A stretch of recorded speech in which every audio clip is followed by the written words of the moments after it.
Ethiopia's BRICS revolution. How Abiy Ahmed and Russia are turning the GERD into a global power symbol. Hello dear viewers. Just 2 years ago, Ethiopia's leap into the BRICS economic bloc was a diplomatic thunderbolt, one that caught many international observers off guard. Today, Prime Minister Abiy Ahmed stands shoulder to shoulder with the world's most influential leaders, not as a newcomer, but as a high-stakes player orchestrating a new era of alliances and regional swagger. The 17th BRICS Summit in Rio de Janeiro was more than a meeting of emerging economies. It was Ethiopia's coming-of-age party on the world stage, and the world is watching with bated breath. Abiy Ahmed's diplomatic playbook is as ambitious as it is deft. When Ethiopia's BRICS membership was endorsed, Abiy didn't just celebrate, he declared, "It is a great moment for Ethiopia as the BRICS leaders endorse our entry into this group, pledging the nation's readiness to cooperate with all for an inclusive and prosperous global order." This vision has since been translated into action, with Abiy leveraging every high-level encounter at BRICS to deepen Ethiopia's ties and amplify its voice. At the heart of Ethiopia's strategy at the BRICS Summit in Rio de Janeiro was a series of high-level diplomatic engagements orchestrated by Prime Minister Abiy Ahmed. According to Foreign Minister Gideon Timotheos, these meetings were not mere protocol, they played a pivotal role in deepening bilateral relations with key partners like Brazil, China, and South Africa, enhancing mutual understanding on Ethiopia's domestic reforms and regional ambitions, securing support for Ethiopia's national development and foreign policy priorities. Abiy's approach was proactive and multifaceted. On the summit's sidelines, he met with Brazilian President Luiz Inácio Lula da Silva, using the platform to expand bilateral cooperation and give Lula a clearer view of Ethiopia's reform trajectory and the Horn of Africa's complex dynamics. This engagement exemplified Ethiopia's bid to be seen as a constructive partner in South-to-South cooperation, aligning with global heavyweights, the China and Russia factor. One of the summit's highlights was Abiy's meeting with Chinese Premier Li Qiang. The two reaffirmed the all-weather partnership between Ethiopia and China, focusing on expanding bilateral trade and investment, promoting the sustainable development of the Addis Ababa-Djibouti Railway, a flagship Belt and Road project, enhancing Ethiopia's access to the Chinese market with duty-free export privileges that could boost Ethiopia's trade competitiveness.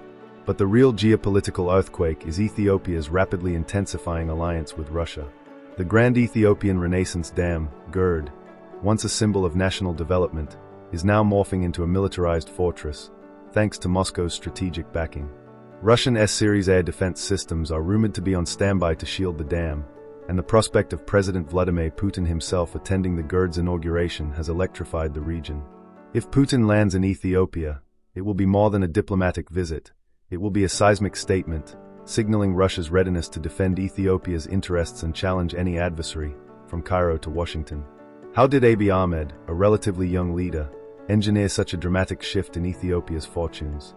The answer is a blend of bold vision and tactical acumen. At the summit, Abiy's meeting with Brazilian President Luiz Inácio Lula da Silva opened new channels for trade and investment, while his talks with Chinese Premier Li Qiang secured expanded market access and reaffirmed Ethiopia's place in Beijing's Belt and Road Initiative. These relationships are not just about economics, they are about Ethiopia's transformation into a regional hub for innovation, infrastructure, and digital growth. The partnership with South Africa's Cyril Ramaphosa revisited the continent's shared struggles and aspirations, with a focus on technology transfer and investment. Yet, it is the Russia-Ethiopia axis that is capturing headlines. The GERD is no longer just a dam, it's a fortress, bristling with advanced defenses and engineered to withstand both bombs and earthquakes. With Russia's support, Ethiopia is sending a clear message. It will not be bullied over its sovereign right to harness the Nile, and it is ready to defend that right with the backing of a nuclear power. Abiy's address at the BRICS plenary was a rallying cry for a new global order, one where African nations are not just participants, but architects.